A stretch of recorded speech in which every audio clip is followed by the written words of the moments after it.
3장 12절에서 21절까지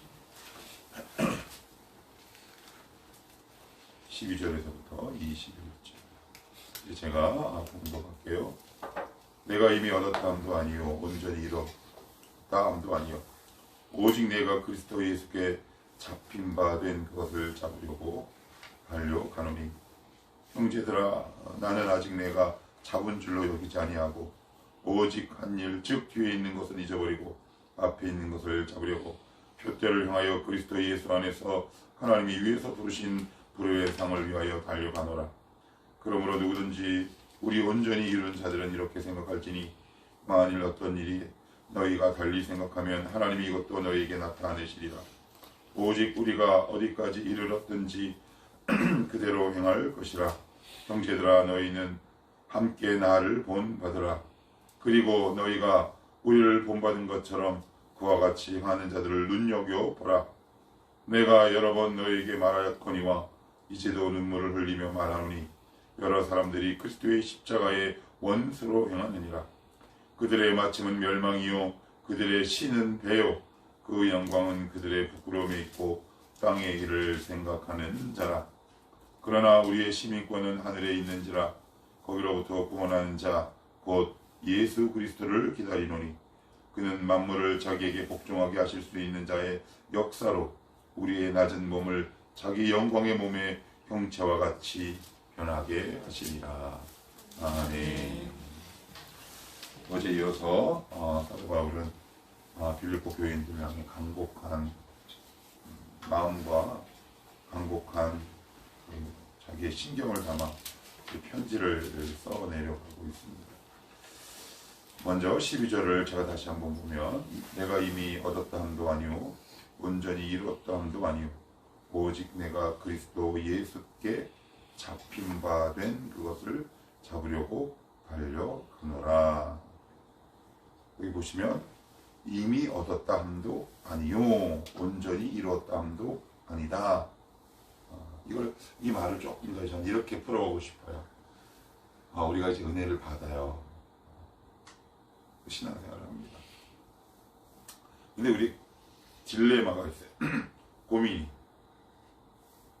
나는 분명히 오늘 새벽에 가서 충분히 부르짖었는데 어떤 결정적인 순간과 지점에 내가 그토록 싫어했던 나의 연약한 모습이 확 하고 나올 때가 있어요. 그러면 우리는 엄청 다운됩니다. 왜? 그걸 위해서 막 기도했는데 내가 갑자기 그런 모습을 딱 드러날 때 나는 아직 멀었구나. 예, 맞아요. 여기 멀었대. 읽어볼까요? 내가 이미 얻었다 함도 아니요 온전히 이루었다 함도 아니다 라고 얘기를 합니다. 그러니까 우리가 이제 그럴 수 있다라고 얘기를 해요. 이게 무슨 얘기냐면 우리의 완성은 이 땅에서 완성되지 않는다. 우리의 갈 길은 이따가 맨 끝자리에 나오지만 우리의 몸과 영혼은 천국에 올라가서 완성이 돼요. 거기까지 가기에는 우리는 끊임없는 성령 하나님의 내주가 도우심으로 이 죄와 싸워야 하는 큰 숙제요 사명을 안고 있어요. 그래서 정리하면 우리가 기도해도 나도 모르게 내 안에 내가 미처 감지하거나 인지하지 못했던 나의 옛 구습이 나도 모르게 쑥 하고 나올 수 있어요. 저 같은 경우는 좀 못돼가지고 되게 불친절한 사람이에요. 저는 그냥 가만히 놔두면 불친절해요. 되게 총명하게 대답을 합니다. 차가워요. 아침에 막 이렇게 기도하고 이렇게 하다가도 갑자기 어떤 사물, 상황, 사람에 대해서 툭 하고 내뱉는 말이 있어요. 그럴 때 그 말이 제 귓전을 탁 때리죠. 예전 같으면 제가 어떻게 했냐면 이렇게 했어요. 멀었구나. 그래서 방종하거나. 여러분 방종합니다. 아니면 극단적 율법주의라는 자로 빠져요. 그런데 그럴 필요 없다라고 얘기합니다. 그냥 달려가시면 돼요. 그냥 가시면 되는 거예요. 여기 써 있어요. 12절에 예수께 잡힌 바 된 그것을 잡으려고 어떻게 해요? 달려간다. 그래요. 달려간다. 너희들 뒤돌아보고 그러지 마. 내가 너희들 그의 실력 모르는 거 아니야. 그러니 너희들 아침에 기도하고 막 나왔는데 혹시 문 밖에 나가서 막 싸웠어? 속상하지.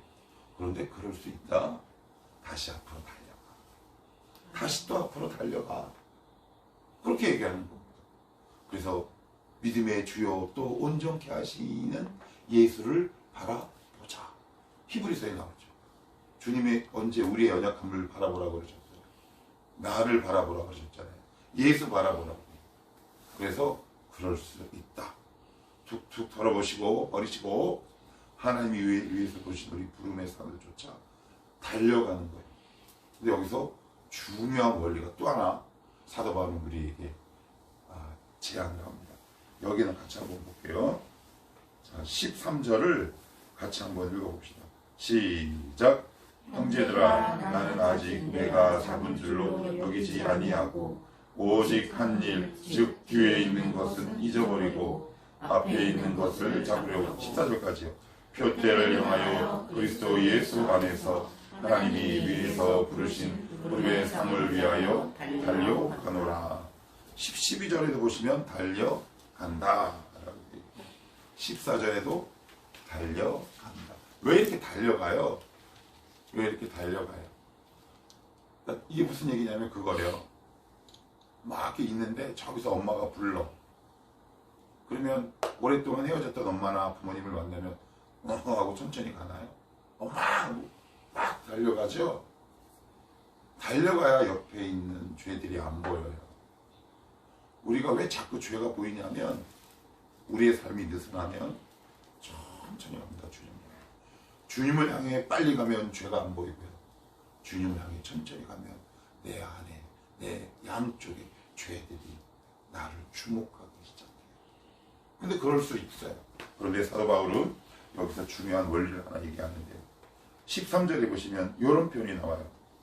내가 잡은 줄로 여기지 아니하고 오직 한 일, 즉 어떤 표현이 나옵니까?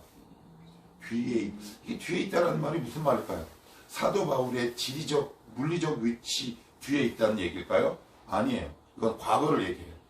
과거. 단순히 물리적으로 뒤에 있다는 말이 아니라. 또 하나 더 볼게요. 13절. 오직 한 일, 즉 뒤에 있는 것은 잊어버리고. 뭐라고요? 앞에. 이건 뭐예요? 물리적으로 앞에 있다는 것이 아니에요. 앞으로 나에게 주실 미래 시간에 다가올 하나님의 상급. 그러면 14절 달려가노라. 이건 언제 달려가는 거예요? 지금, 현재. 저랑 시간을 좀 보낸 친구들은 저의 성경 공부 시간이나 제자훈련 시간에 귀에 기울이는 친구들이 아마 기억할 거예요. 우리는 시간을 구원하는 사람들이라고 그랬어요. 세월을 아끼라, 때가 악하니라. 거기서 아끼다라는 말은 구원하다라는 의미예요. 그런데 원래는 시간이 나를 구원해요. 그래서 시간의 제약을 받는다 그랬죠? 근데 이게 무슨 얘기냐? 나는 지금 현재 살아가고 있다는 거예요. 그런데 우리 인간은 시간의 제약과 제한을 받다 보니까 과거에 내가 걸어왔던 성공의 길이나 아니면 내가 과거에 걸어왔던 실패의 길을 즉 자꾸 뒤돌아보는 태생적인 한계와 본능을 가지고 있어요. 그것이 씁쓸하고 상처든 그것이 내가 걸어왔던 아름다운 길이다. 그러니까 우리의 본성은 늘 퇴행적으로. 그런데 오늘 사도 바울은 저 앞에 있는 계신 주님을 보고 현재 시점에서 달려가요. 그래서 제가 이 말씀을 이렇게 얘기했어요. 지금 현재라는 시간 앞에 내가 하나님 앞에 무릎 꿇고 있으면 하나님은 나의 과거의 상처를 싹 도말하시고 그리고 내 앞에 미래의 삶도 책임지신다. 그래서 내가 지금 할 수 있는 유일한 길은 하나님 시간의 창조주이신 하나님 앞에 내 무릎을 드리는 일이다. 그것이 가능하고 내 안에 이루어질 때 여러분의 미래에 대해서 소망을 갖게 되고 뒤에 있는 일은 까먹게 되는 거예요. 망각하는 게 아니에요. 돌아볼 이유가 없어요. 왜요? 내가 돌아볼 쓴 뿌리보다 주님이 주신 상이 더 크기 때문에. 그죠? 과거에 내가 걸어왔던 실패의 흔적보다 나를 위로하고 격려하고 상을 주신 하나님의 은혜와 공율이 더 크기 때문에 가는 거죠. 그러니까 나는 지금 현재를 살아가고 있지만 동시에 미래를 살아가고 있는 사람인 거예요. 그래, 하나님 나에게 이런 상을 주실 거야. 이런 소망을 주실 거야. 청월함교회에 이런 비전을 이루어 주실 거야. 라는 소망이 언제 생겨요? 지금 생긴단 말이에요. 나를 하나님 앞에 무릎 꿇릴 때. 요즘 청년들한테 이런 이야기를 많이 들어요. 심지어 우리 딸들도 그래. 우리 청월함교회 기대된대. 아니, 여기 안 다니는 사람들 그런 얘기를. 그래서 왜 내가 기대하는 것보다 더 크지? 모르겠어요. 기도하는 자에게 주시는 하나님의 소망인 것 같아요. 위로인 것 같아요. 아멘. 그럴 때 현재의 삶이 행복하지 않겠습니까? 아멘. 그래요.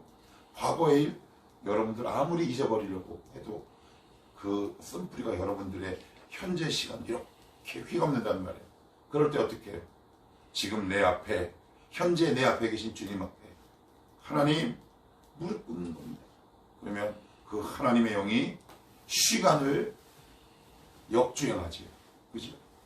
미래의 시간을 준비하고 예배하신다는 거예요. 소망을 주신다는 거예요. 그럴 때 우리의 현재의 삶이 즐거울 수 있어요. 지금 사도 바울은 그 얘기하고 있는 거예요. 그것을 아니까 걸어갈 수 있겠습니까? 그죠?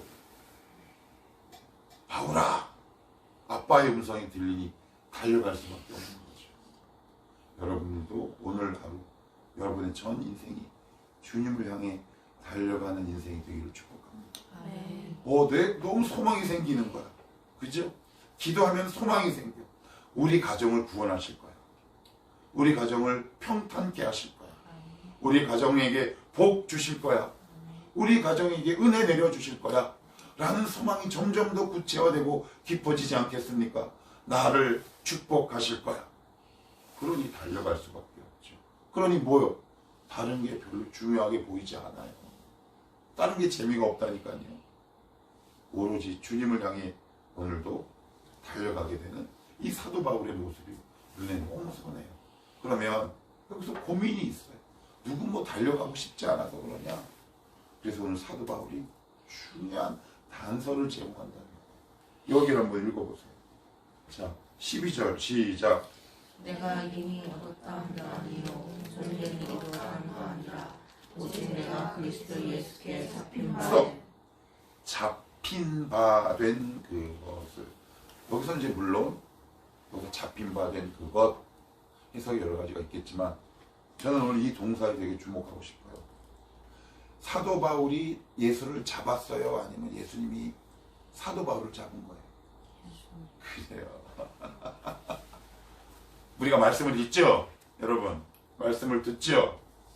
그러면 말씀이 내 안에 들어오잖아요. 아니요. 나중에는 말씀이 우리를 삼키기 시작합니다.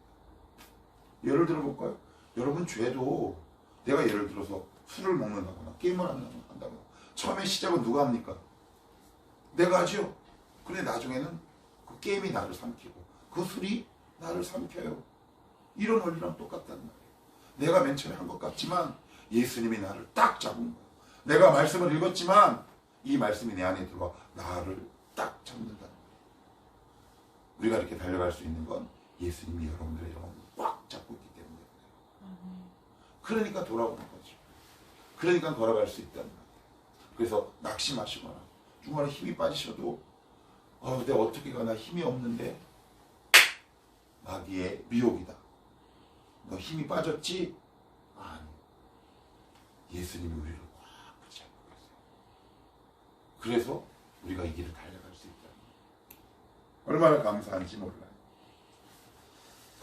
자, 계속해서 이렇게 이야기를 합니다. 17절. 형제들아, 너희는 함께 나를 본받으라. 그리고 너희가 우리를 본받은 것처럼 그와 같이 행한 자들을 눈여겨보라. 여기서 본받으라. 저는 예전에 이 설교 내용을 들을 때 되게 고개가 갸우뚱해졌어요. 그래서 우리는 이 본문을 이렇게 이해해요. 사도 바울이 훌륭한 삶을 살았으니까 나를 본받으라. 성경은 위인전이 아니라 그랬어요. 그죠? 사도 바울도 성경 안에 신약 성경의 3분의 1을 쓴 위대한 사람이긴 하지만 사도 바울도 엑스트라에 불과해요. 사도 바울이나 우리나 똑같아요. 동의 안 하시는데 여러분들의 신앙의 깊이에 따라 그 고백이 달라질 줄 믿는데 저는 사도 바울의 고백이나 제 고백이나 다르지 않다고 봐요. 왜요? 사도 바울은 엑스트라이기 때문에. 오직 예수님만 주인공이시잖아요. 여기서 나를 본받으라는 얘기는 내 안에 있는 예수를 보라는 얘기예요. 성경이 어디서 사람을 주목합니까? 그렇게 설교한 목회자가 있습니까? 그건 복음이 아닌 겁니다. 사도 바울이 나를 본받으라 라고 얘기한 건 내 안에 있는 복음을 바라보라. 그 뜻 아니겠습니까? 사도 바울에게 무슨 선한 것이 나올 수 있겠습니까? 인간에게 어떤 거룩한 것이 나올 수 있겠습니까? 오직 사도 바울의 안에 있는 복음을 내가 주목하고 주시할 때. 왜 제가 더 이상 저에게 실망하지 않습니까? 저는 저를 보는 것이 아니라 복음을 보기 때문에 그렇습니다. 내 안에 예수를 보기 때문에 그렇습니다. 하나님의 은혜를 보기 때문에 그렇습니다. 바로 그 말씀하고 있는 겁니다. 그러고 나서 사도 바울이 눈물을 흘리며 이렇게 빌립보 교인을 권면합니다. 내가 여러 번 너에게 말하였거니와 이제도 눈물을 흘리며 여러 사람들이 그리스도의 십자가의 원수로 행하느니라. 그들의 마침은 멸망이요 그들의 신은 배요. 이게 무슨 말이냐면 빌립보 교회 안에 두 개의 중요한 분파가 하나 있었어요. 하나는 유대인 율법주의예요. 그리고 하나는 극단적 반도덕주의. 이게 무슨 얘기냐? 이제 내가 구원받았기 때문에 나는 도덕적으로 윤리적으로 거룩하지 않아도 된다. 그래서 방탕해요. 그 방탕한 결과가 뭐로 나오냐면 여기 19절에 보면 그들의 신은 여기서 배는 스토머 영어로 이거야. 이거 이진성 목사 똥배. 왜? 그들이 극단적 방종으로 음식을 탐닉하기 시작해요. 심지어 교회 안에 공동체에 있는 사람들이 음식을 탐해서 그것을 손가락을 넣어서 음식을 토해버립니다. 로마 시대에 있었던 문화가 그대로 드는 거죠. 그래서 자기를 완전히 방종의 삶으로 내몰아요. 왜요? 나는 이미 구원 받았기 때문에. 사도 바울이 그들의 마침은 멸망이라고. 그거 되게 조심해야 한다고 말하고 심지어는 십자가의 원수다라고 써있어요. 원수. 십자가와 등을 지는 거다. 이런 표현을 사용하고 있어요. 그리고 두 번째는 이거예요. 이게 늘 교회 안에 이게요. 같이 가요. 여러분이 말씀의 중심을 잘 잡지 않으면 이 두 가지 형태 가운데 하나를 택해요. 하나는 극단적 고행주의, 즉 유대교 율법주의입니다. 우린 아직 멀었어. 그러니 끊임없이 자기를 괴롭게 해서 율법을 지켜서 구원을 이뤄야 해. 이 두 가지가 같이 가요. 그럼 어떤 게 옳습니까? 둘 다. 그래서 사도 바울이 뭐라고 얘기해요? 눈물을 흘리며 말한다 그러잖아요. 18절에 그죠? 눈물을 얼마나 갔어도 사도 바울이 속이 상했으면 정작 말씀을 전하고 개척하고 세워놨더니 그들이 엉뚱한 방향으로 흘러가고 있는 거예요. 그래서 우리는 날마다 말씀 앞에 딱 서 있어야죠. 그죠? 네. 그렇지 않으면 우리는 돛대를 잃어버린 방향 없는 배와 같은 거예요. 그리고 나서 마지막으로는 이렇게 권면합니다. 20절 그러나 우리의 심의권은 하늘에 있는지라 거기로부터 구원하는 자 곧 주 예수 그리스도를 기다리는 그는 만물을 자기에게 복종하실 수 있는 자 역사로 우리의 낮은 몸을 자기의 영광의 몸의 형체와 같이 변하게 하시리라. 빌립보서 1장 23절 24절에 보시면 이런 표현이 나와요. 내가 그들 사이에 끼었으니 차라리 세상을 떠나서 그리스도와 함께 있는 것이 훨씬 더 좋은 일이라 그렇게 하고 싶으나 내가 육신으로 있는 것이 너희를 위하여 더 유익하리라. 이게 무슨 말일까요? 사도 바울은 목표와 목적의식이 분명한 사람이었어요. 하늘이었다. 하늘. 아침부터 제가 조금 거친 표현을 해서 죄송하긴 하지만 예전에도 한번 드린 말씀입니다.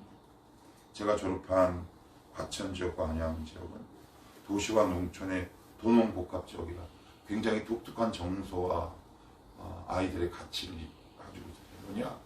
도시에서 유입되는 도시 아이들과 그 토박이 지역 아이들 간에 어떤 묘한 그 기운? 그래서 뭔가 좀 이렇게 학교가 거칠었어요.